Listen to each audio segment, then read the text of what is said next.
this is Jackie Bolin, and today I'm going to share with you one of my favorite activities for my ESL speaking classes, and that's playing board games.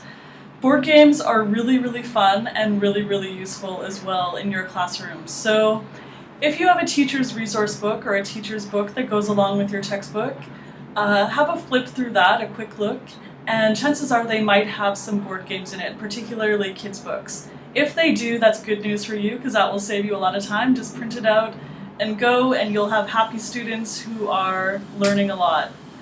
If there are no board games, it's really easy to design your own.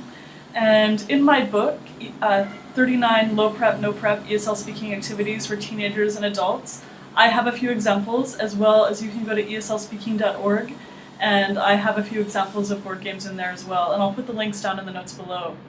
I usually make my own games, and it's really easy. It takes me maybe 5 or 10 minutes, and I base it on whatever we're studying. So simple past or present continuous, or today we just played a game with reported speech in my upper level class, and yeah, the students really enjoyed it. And I particularly like it because students are speaking a lot of the time. So for example, if there are 3 or 4 students in that group playing together, each student is speaking 25% of the time, which is far better than me standing at the front of the class having an entire class discussion with them, where each student is speaking 5 or even 2 or 3% of the class.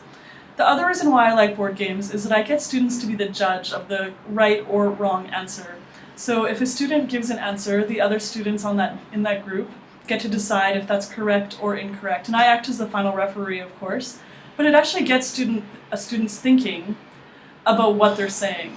They realize people are actually listening and they have to get it correct or they're not going to be able to move forward however many spaces. Yeah, my rule is if they get it incorrect, they have to move back 3 spaces or 5 spaces or whatever number they had.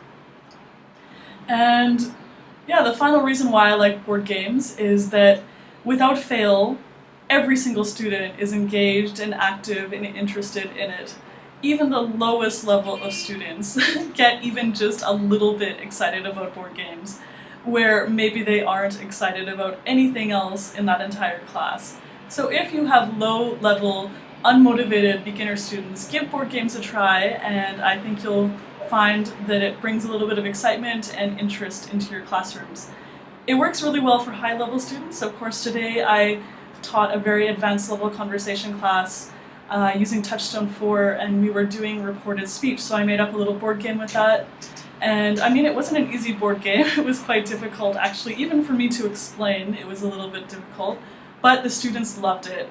And some of them even came up to me after class and said it was a great activity and they really enjoyed it and that they hope they could do it again sometime. Alright, so again, you can check out eslspeaking.org and also my book, which is available on Amazon. I'll leave the links down in the notes below.